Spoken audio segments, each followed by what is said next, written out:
Virginia. We're joined right now by its junior senator, Democrat Mark Warner. He's a co-founder of the company that eventually became Nextel. He's now focused on creating jobs in the U.S. Senator Warner has introduced a bill, the America Recruits Act, I should say, to encourage foreign companies to create jobs in this country. And just a few hours ago, Senate Majority Leader Harry Reid introduced another jobs bill.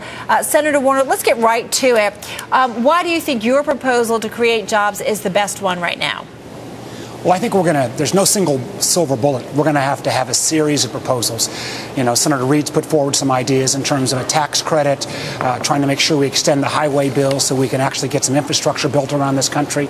I used to be a former governor, and as a former business guy, I remember recruiting companies to Virginia. I could compete against North Carolina or against California, but when I was competing against Korea or China or Ireland, where national governments would put a ton of money in, I put forward a proposal to say, let's jumpstart up to $10,000 per job to supplement existing state and economic development efforts so we could actually drive more foreign direct investment in America. I think that's one piece of a global economy that we've got to promote. Senator Warner, as you said, everybody's going to be looking at a couple different proposals to really create more jobs here. How much bang for your buck do you get by giving incentives to foreign companies to create jobs here?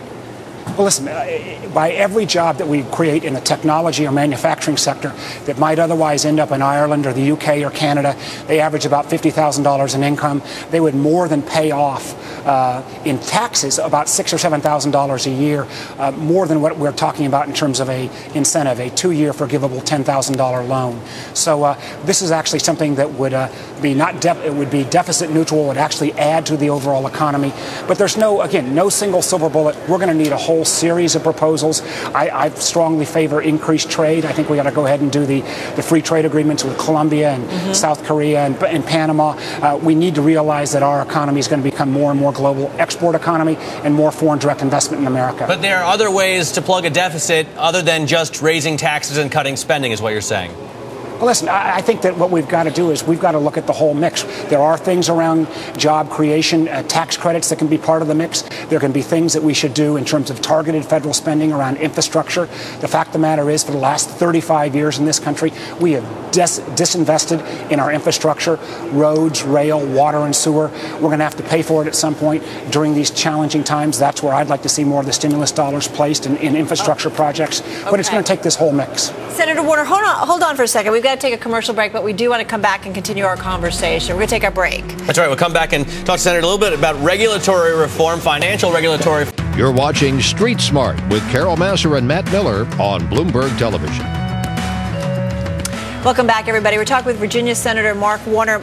Senator Warner, we spent a lot of time this afternoon talking about really the state of the states in context of what's happening in Greece, those sovereign debt problems. We talked a little bit about what you guys, your home state, has been spending just to get rid of all that snow. I mean, it's a very tough time for the states. Would you say that our states are in crisis right now? Listen, as a former governor, I know what it means when you've got to actually balance your budget, something unfortunately we don't do here in Washington. And a lot of the states are in enormous fiscal crisis.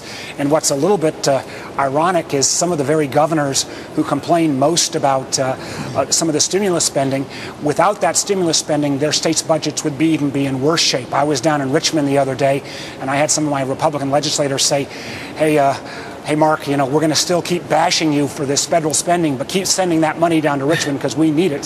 So it's a little bit of, both sides have got a little bit of hypocrisy on their hands. But state budgets for the foreseeable future, even as the economy recovers, state revenues usually lag. So you're going to see the actual worst years for state budgets, not this year while there's still stimulus, but the second and third year out, fiscal year 2011 and 2012 are going to be really tough. That makes me worried because I think we're focusing so much about Greece right now. I mean, are you kind of saying that what's going on in the States, not this year, but next year or maybe the year after, are going to be facing the same situation that Greece is currently facing today? No, absolutely not. The difference is that Greece has the ability, even though they're part of the Eurozone, to control their own monetary policy. We don't have that ability as a state. Thank goodness almost every state but one has a requirement for a balanced budget amendment. There are very few states that have the kind of fiscal mess that California does. In Virginia, we've got a AAA bond rating. We meet our budget constraints. We either got to raise taxes or cut spending. spending. We've got fiscal discipline. Most other states have got the same. And so I don't think you can predict just because what's happening in some of the smaller countries in Europe would actually transplant or and happen at the state level in America. That problem, we got a lot of problems, but that's not one we need to look out for. Senator, I want to ask you about the financial regulatory reform bill that you're working on with Senators Dodd and Corker. What do you think you need to see for your support to that bill? I mean, they need obviously all the votes they can get. Well, listen, this is an area where we sure as heck ought to have a bipartisan solution. This may be the one bright spot of an otherwise pretty dismal year in terms of bipartisanship, financial regulatory reform. Senator Corker and I from Tennessee have been working hard. We've been working on resolution, too big to fail, systemic risk. We've got about 95% agreement in our areas, and I'm glad to see Senator Dodd is also reaching out to Senator Corker on a broader agreements around some of the other parts around the bill. And if there was ever a time when we ought to check our Democrat and Republican hats, it's on financial regulatory reform where there should not be partisanship. And, you know, here we are 18 months after the failure of Lehman and AIG, and we've got to set the new rules of the road in place, because I'm hearing from friends in the market that without the level of uncertainty, because they're waiting for us in Washington to act. We've got to act. I hope there'll be a bipartisan solution. Senator Warner, we have to run. We appreciate your time.